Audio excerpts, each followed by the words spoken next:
throughout Shas, we find many references to a principle of Braira.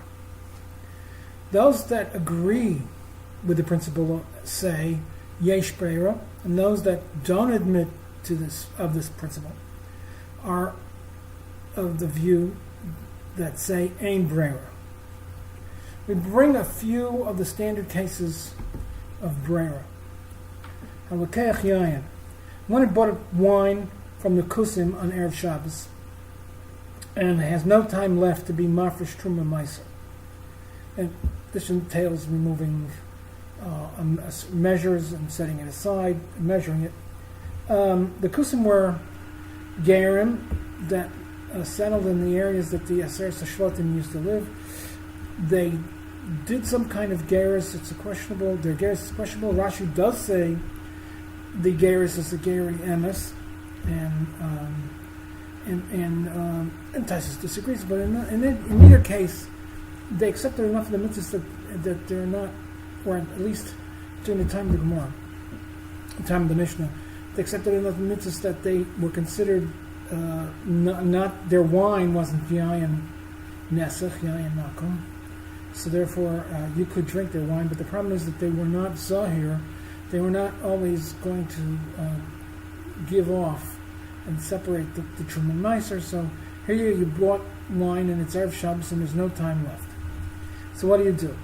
Right? So he can, if you hold Yesh Braira, you can quickly declare 2 lug that I will set aside after Shabbos should be Truma, then 10 lugim that I will set aside next, again, Motzei Shabbos will be Meiser. 9 lugim that I shall then set aside after the Meiser Rishon shall become Meiser Sheni, and he immediately is allowed to use any of the wine, and he has to do the measuring and the separating and the removing of the Truma Meiser after Shabbos.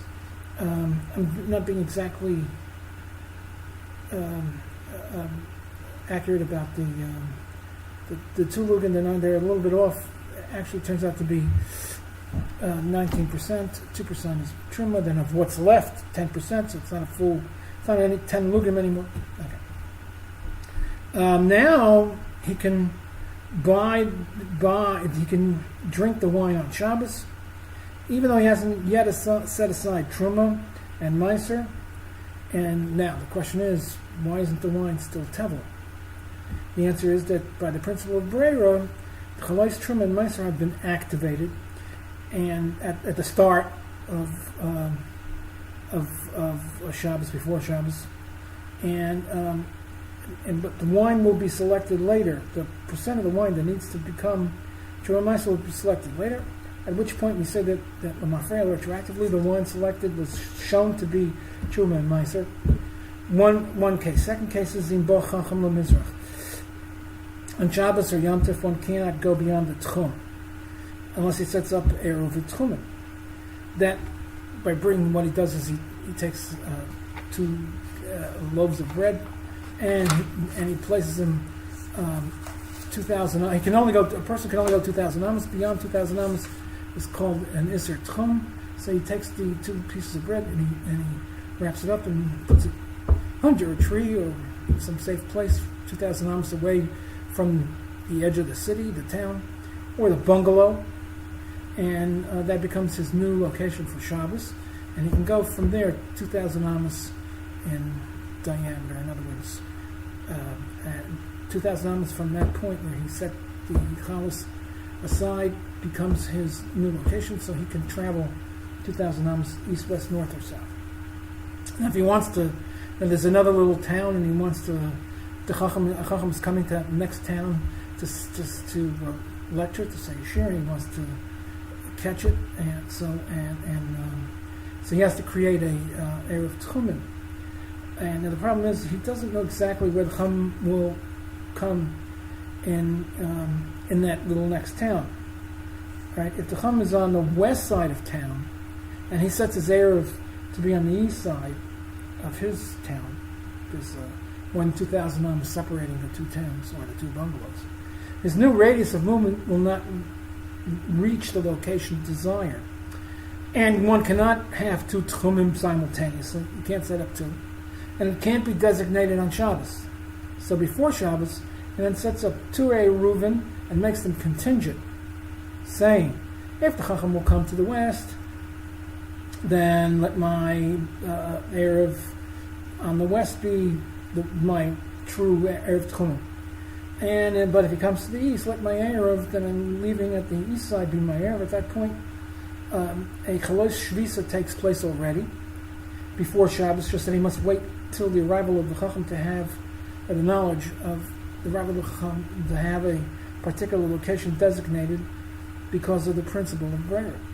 And now, the principle of Braira allows this because the selection later works retroactively. Next case, these cases will be elaborated upon. Soif Tumah Lotzis. A corpse radiates Tumah inside an oil, so that Tumah spreads throughout the area and is matama everything under the same roof. It comes to a stop at the doorways and windows because the doorways and windows are not located underneath the roof. Now, the doorways and windows have a thickness, and it comes to a stop at the face of the doorway and at the face of the window. If the window is recessed, then whatever in the recess, whatever you can put on the ledge, is not going to become tameh because of the mess. Because the walls terminate at the ceiling and the roof breaks off at the junction of the wall. However, any keli located within the recess of the passages, within the thickness of the windows, can still become tameh, even if they're not technically in the oil, because if the mess will be removed through a passageway or a particular window, tumah spreads into that recess even before the corpse is actually removed. Though this is the rule of Soif Tumah Lotzes. Tumah, meaning the mess, will ultimately exit through there. What if there's more than one passage? Then only the kalim within the open one contract tumah. In other words, the one that finally that is opened and the others are shut. So we know that this is the one that the mess is going to pass through. What if all are closed and nothing's open yet? All the windows are shut, all the doors are shut. So we don't know which one is going to be. So all the passageways are tameh. The windows, the recesses of the windows, and the recess of the doorway, passageway. What if one is later opened? Then tumah only spreads into the first passageway to be opened. And all the other passageways shown to have been tahor. The mafreya, they become Torah.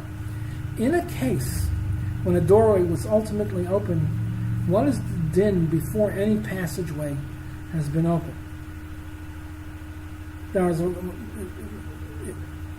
It was all closed, all the passageways, all the windows were closed, and you finally opened up a passageway.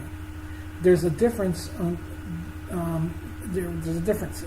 On the view of Yesh Braira, once a passageway is opened, only that doorway has ever been able to become tameh and be matama the kalim that are not in the room but in the recess. For it has become clear that the exit for the mace is the one ultimately opened, and all the others have been shown not to be the exit route of the corpse.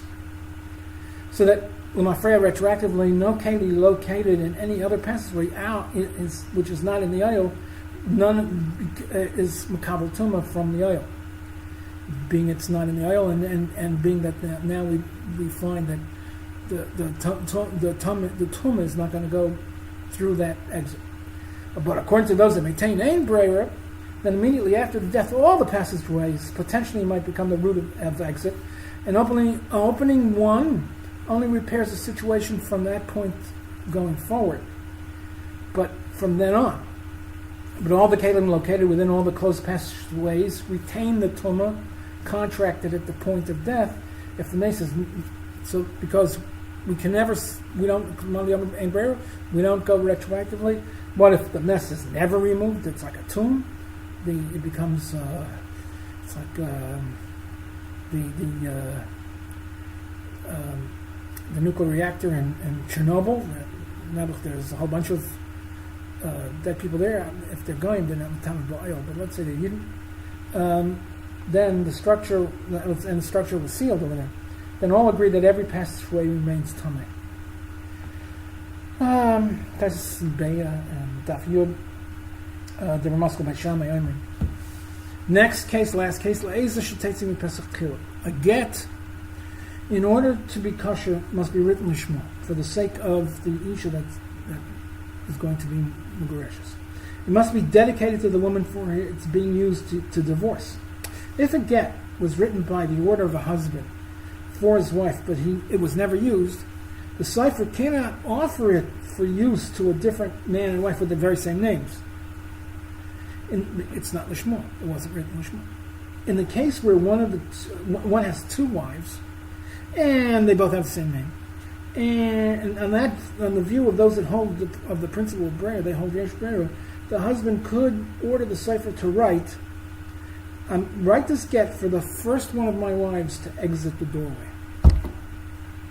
It's not, we're not talking about whether it's right to do this, but it's technically, it would be considered lishma according to the man yesh Braira. This is a gittin daf chaf hey, and it could be considered, but by this message, if you hold yesh Braira, then we say retroactively she was the one to whom the get was dedicated to, but it's not the case Lamad Yomar ain't Braira, but in the case everybody agrees that if you say Le'eza she'ertze gash, whichever I want, I will tell you later which one I want to be gash. That does not help. That's never going to leash. Well, even according to the Lamad Yomar yesh Braira. Okay, but according to the Lamad Yomar, if you don't make it contingent upon your whim, but you make it contingent on some external event, then according to Lamad yesh Braira, that's considered the one who satisfied in that event. The one who walks out of the room first is the one who, according to Lamad yesh Braira, that was the one that the get was written for. He said, "I'm afraid it was l'shem that wife." This is only if they're both the same name. It would seem that the issue in Braira is whether a later selection or a later clarification can be made to take place retroactively. On the view of Ein Braira, it cannot. The proponents of yesh Braira hold that the ultimate designation helps retroactively. This seems not to be the understanding of Taisus Haler. In the case where a substance of Isser was lost within an aggregate of Heter, we apply the din of Bittul B'Rayv. Pot of flesh soup, and a drop of milk falls into it. We say it's not a problem. We say that the milk is bottled to the raiv of the soup, midrabanan, or at least we always need 60 times as much of one as the others in order to be able to say bittul. So that everything is mutter. You don't have to take or drop out and say, okay, now you can eat the whole thing. Taisus and Tamura, Daf Lamed Amid Aleph, the Iduch, asked the question, why should there be any problem? Why should there be Yisur Teruvus? Let's say it's not 60 times, it's only 40 times. So you don't say you're Bittul B'Rayv, then. Why should there be a problem? Forget about Teruvus. Even if we can't apply the klal of Bittul B'Rayv, let's, according to Mandar yesh Braira, we have an Eitzah. Just remove a volume of the mixture equal to the amount of Isser that fell in. Remove as much milk as fell in, the mixture now that's in the pot that fell in. In accordance with the view of those that hold yesh Braira, let us claim that this volume is the Isser, which is and whatever is left is the Heter. The Taisus was not talking in that exact case. Here's Taisus' case. There was a shor niskal. A shor niskal is once you it gored 3 times, he has a locha of a shor niskal, and he's put to death. The ox, and it's usher. The ox is usher. Everything about it is usher b'ano. You can't use the carcass. You can't use the veil. You can't use the hide. It's now Isuri Hanoah. Once it's Bezdin has decided that this is the 3rd time that it's gored and killed. Okay. What happens if it made its way, this shore Nisko before we could catch him, he made its way into a herd of oxen and we lost track of it? The rule of bittul b'roiv cannot be applied because the rule of bittul b'roiv only works with substances that are not individualized. But here you have an individual creature. You have a Braira b'fnei atzma. We never say bittul b'roiv on a Braira b'fnei atzma. Hence, the entire herd is now also. You can't. If you have a whole stock of oxen, all of them become suri hana. You can't check them. You can't do nothing. You lost it. Tosfos suggests that we remove one. This is his kasha, and then claim that we've selected the shor hanisko, the bad one, by the view of yesh Braira, and it says that this is the one, leaving the remainder of the herd mutter. Tosfos answers that yesh Braira cannot apply where the object has already been determined and then lost. Only in a case where a designation has not as yet been made is it proper to apply the principle of Braira. And the animal was clearly showing Isko already. Now, if the principle of yesh Braira, now, so therefore you can't say yesh Braira anymore. Because we already had it, and we knew the circumstance. We already had a shor Isko and it got lost. If all of Braira it only works in the case where you haven't designated the parts. Now, if the principle of yesh Braira and is that a subsequent selection helps retroactively, then what's the difference? What's the difference? You had to, not designated. We knew about it before. We didn't know. Just as it helps to select Truma Maisa after Shabbos from this barrel of wine, and say what was later selected was Truma Meiser all along. We're selecting the piece that all along was Truma Meiser. So too in the case of Shor Nisko. And when the Chacham holds his lecture on the west side of the next town, then his Erev to the west turns out to be the Erev. So let us assert that retroactively we say that the one that allows him to get to the west side of the next town is the good Erev, and by that token assert that the animal picked is the Shor Nisko. Now, according to Moni Amishra. Now, the case of Saif Tomo Lotzis, where if we opened up one of the passageways and one of the windows, all the others are Tahar, Lim Mafreya, retroactively, and now only the one opened and used for the removal of the mess is Tomei, so then it's even more point to point. If no exit is ever opened, then all the passageway propagate Tumah. But if one is open, all the other passageways are retroactively Tahar. Because we say Yesh Braira, because we say that the Saif Tumah Lomei, where's the exit going to be? It turned out, retroactively we now know that the mess, the corpse was going to be removed out of this particular passageway. So then, and surely if one shore is removed from the herd, we can assume that that's the one. Retroactively, that's the one. Aren't we always saying that when we say Yesh Braira? Now, in order to get a better grasp of Yesh Braira, we'll shift our attention to another matter and introduce a difficulty in the Rambam. Another matter. We're moving away from Braira for a minute. The Rambam speaks of a case of one who is Megarsh's wife on a particular condition. She must give him 200 zuz. If he were to use the phrase Mei Achshav, I'm going to Megarsh you and you're going to be Megarsh's Mei Achshav when you, as long as you will give me that amount of money later. I hereby am Megarsh you from now on. Okay. And then any offer of Kedushin, when is she Megarsh's? She's Megarsh's when she finally coughs up the amount stipulated, then she's Megarsh's retroactively. And if she accepts an offer of Kedushin from anyone right immediately after the Ma'aseh Gershon, as long as she will eventually pays off the Baal, her Gershon takes effect retroactively. It's even the case. I mean, she can accept kedushin and later pay the money.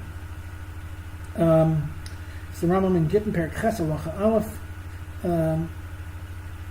Okay, this is due to the use of the phrase me'achshav, which has gerushin take place retroactively from the point of his giving of the get, as long as she eventually satisfies the tanai of paying the 200. But it's not so in the case where he sets up a condition using the phrase im. I hereby am megaresh you if you compensate me with the 200 zuz, in which case she's not megaresh until she fulfills the condition and pays out the sum of money. Any offer of kedushin that she accepts before she pays off that money is invalid. She's still married. The difference is a simple result of having gerushin take place retroactively or not. He set it up when he posed. If he sets it up to take place retroactively, then even before she pays the money, her kedushin is a good kedushin. It's just that because whenever she does pay the money, Mafreya, she was megareshes, but he never said me'achshav, and it only takes place when she pays off the husband, and any kedushin that she accepted before she made the payoff is invalid. She's still married. What poses a difficulty is the Rambam's ruling in a case where one is megaresh on the condition that he doesn't return in 12 months. He's worried that they're not children. He's worried that she will fall to Yibum. He doesn't want to see. He wants to protect her from that. And what if he says me'achshav? He'll make it. Well, he has to say me'achshav because if he doesn't, well, we'll see in a minute why he has to say me'achshav. And he says me'achshav so that if I don't return within a 12-month period, then megaresh is from this point on. If she accepts an offer of kedushin immediately after he goes on his road trip, then after the 12-month period lapses and he has not returned, she is mikudeshes retroactively. But if she stands to fault, to Yibam, the Rambam says they may not live together until the passage of 12 months. But once 12 months goes by, then they may get married, and she doesn't fall to Yibam. If she doesn't stand to fall to Yibam, then because a case like this, the Rambam holds like this: if she doesn't stand to fall to Yibam, it's just a matter of is she megareshes or not, and the guy dies, right? So then, if the husband died within the 12 months duration, nothing is there to prohibit the second marriage. But if she does stand, you've got mail to fall to Yibum, the Rambam writes that the former wife is not free to marry until the actual lapse of the 12 months. Gerushin Perek Tes Halacha Aleph. Okay. Imloi Bosi. At that point,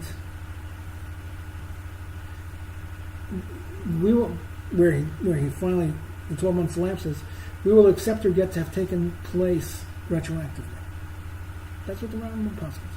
From the time it was given, and therefore she's not candidate for Yibum, because if the get doesn't take place retroactively and he dies first, and then she falls to Yibum before the get can be affected. But here we're saying he said me'achshav, and it does take place retroactively, but he just won't. So therefore, she doesn't fall to Yibum. She's megareshes by the time he died, but we won't let her. We won't let her if she can, and if she marries somebody, it's a good to kedushin, but we won't let her live with him.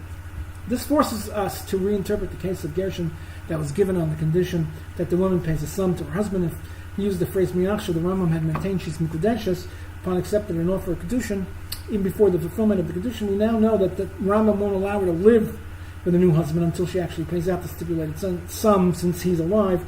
This doesn't raise the true difficulty because the Rambam didn't say that the get takes effect immediately in practice.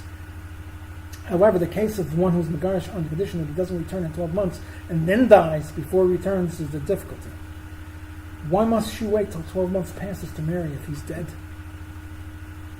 If he's dead, he isn't coming back. We now know that the get was always valid, and she doesn't fall to Yibum, and her acceptance of kedushin after he died, and acceptance of kedushin is a good because we now know that he's that retroactively he's not coming back.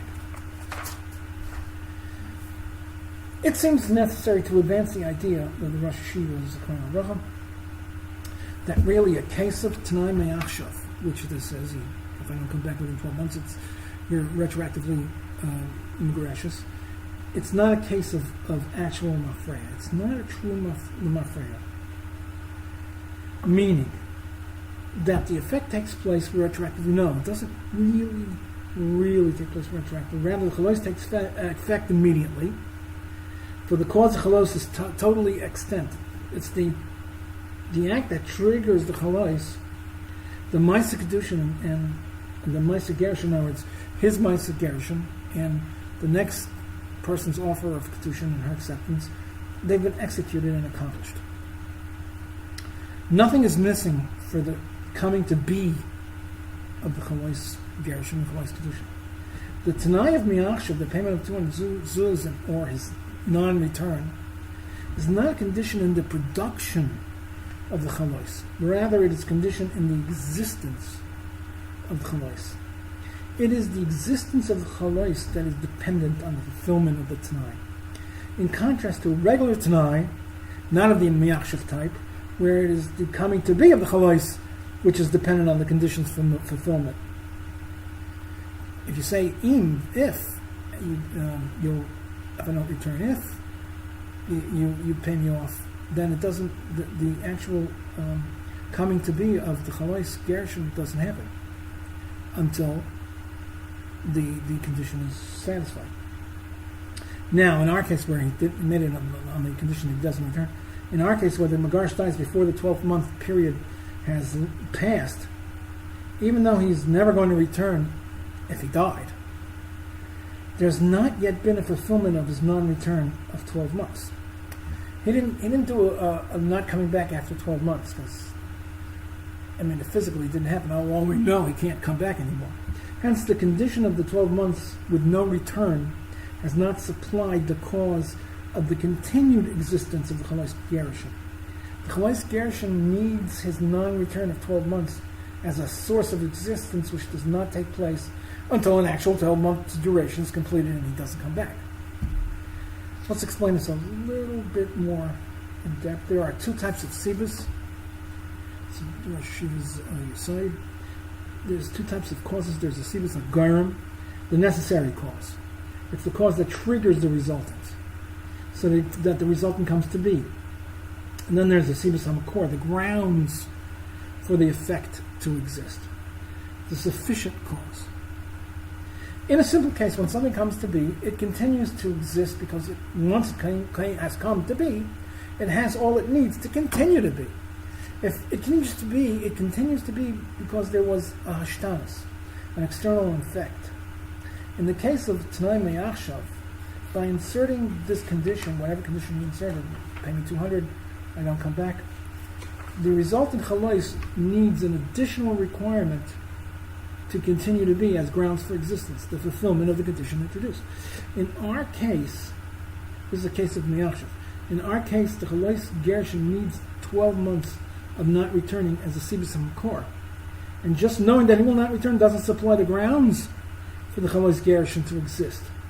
When the 12 months of non-return is fulfilled, then the makor is supplied, and having been triggered already, the Chalos Kedushin can continue to be. There are other cases where the Chalos needs an additional requirement as grounds for its existence to continue to be. And it has nothing to do with the making of it tonight. In Yevamis, Daf Mem Vav Amud Beis, we find that according to Rabbi Yehuda, one becomes a ger either by milah or tefillah. It is not necessary to do both. A brisa that states that we are taivel a ger on Shabbos follows the view of Rabbi Yehuda. For his conversion was already activated before when he was mal. Hence there is no isser in a tefillah after milah. But according to Rabbi Yossi, we cannot perform the tefillah of a ger on Shabbos, for Rabbi Yossi holds a ger needs both. Hence, since he didn't have tefillah yet, he only had milah, tefillah would be considered tikkun gaver, which is also on Shabbos. Now the question arises, if Rabbi Yehuda holds that the convert becomes a ger with milah alone, what's the need what's the need for a tefillah on Shabbos or any other day? He says that meal is enough alone. This is in Ivamis, in Memva of Amid Beis. The need for tefillah the answer is the need for tefillah is an additional requirement for the Chalais Geras to continue to be. In other words, everybody is of the opinion that a ger must undergo both tefillah and milah. Just that the machlekes Rabbi Yehuda and Rabbi Yossi is what activates the Chalais Geras on the convert. According to Rabbi Yehuda, one alone will activate the Chalais Geras, and he will become a Yisrael with milah alone. But everybody holds that you have to have both of them, so there's a need for tefillah as an additional requirement for the Chalais Geras to continue to be. Hence, it is permissible to do it on Shabbos, and it's not Tikkun Gavra, since the Chalais of Geras already took place. But according to Rabbi Yossi, since you need both for the activation, so that would be considered Tikkun Gavra, so you can't do it on Shabbos.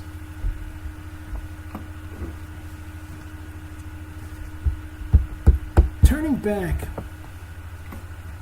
to the matter of Braira, we can now utilize our concept of the two sibos to explain the principle of Braira, and we suggest, or she suggests, that in the view of Man Yamar that holds Yesh Braira, selection that is to be made later is needed exclusively to supply the grounds for the Chalais, since Chalais has already been triggered at the very start. In other words, the making of the declaration of Truma and Meiser before Shabbos is the Sibus HaGoyrim for Truma and Meiser. And the actual selection is the Sibus Makor for Truma and Meiser. The Mandamar Yesh Braira doesn't maintain the actual wine that was selected to be Truma and Meiser on Motzei Shabbos was already there thoroughly and outrightly on Erev Shabbos. But rather it was effectuated on Erev Shabbos. It was caused to be, was activated on Erev Shabbos, and later, at the point of selection, the Motzei Shabbos is thereupon gains its source for existence, at which point it has sufficient grounds so it, to thoroughly and outrightly exist. In regards to the contest that was not eventually designated as Truma, what he drank on Shabbos is immediately not Temel any longer, because that was to come to that was to come to be visibly Chulin, by virtue of the later selection already existed as an entity of Chulin. According to Mandamar Yesh Braira, the substance at the very beginning, and it was a Chulin substance even at the very beginning, even before any selection. The Amar, but the Amar that argues and maintains Ein Braira, might agree to our analysis that the later selection is exclusively just to supply the grounds for the Chalais, but he finds a problem with the deferred selection. If it takes, and in other words, even though the original at the beginning before Shabbos, his dibur was actually the activation for the Chalais of Truma, but he has a problem with the actual deferred selection after Shabbos. He holds the only material that can furnish the grounds for the existence of a Chalais is that was to be designated at the very beginning, at the point where the Chalais was to come to be. There is no guarantee that a later selection finds these elements, so that the activation done at the start collapses due to the lack of sufficient cause, the Sibus Makor, for the Chalais. If we knew for sure that the items selected later are those that would have been picked at the start, it is agreed on all hands that we say Yesh Braira. The Mandamar that holds Yesh Braira holds that we do not require that the designated material be that would have been selected initially, since the cause necessary to generate the Chalais has already been executed, and all that is required is a sufficient source, a sufficient cause for its continued existence. Any element later designated can contribute the grounds for the continued existence of the Chalais, at which point we can assert that the original activation caused the Chalais to come to be, and the Chalais had sufficient cause to continue to exist.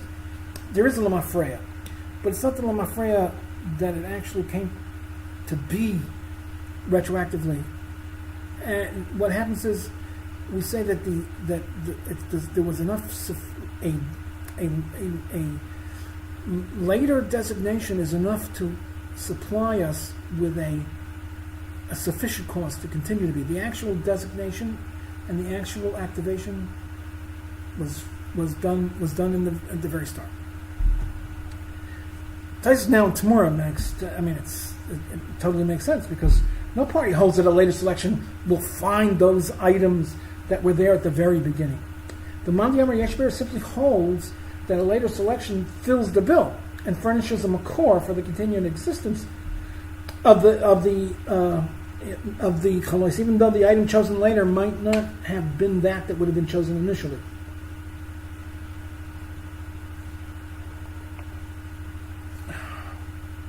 Although this is a very hard concept to fit in with Yesh Braira, and there will be other lectures on Braira that will elaborate more on the concepts that were introduced here.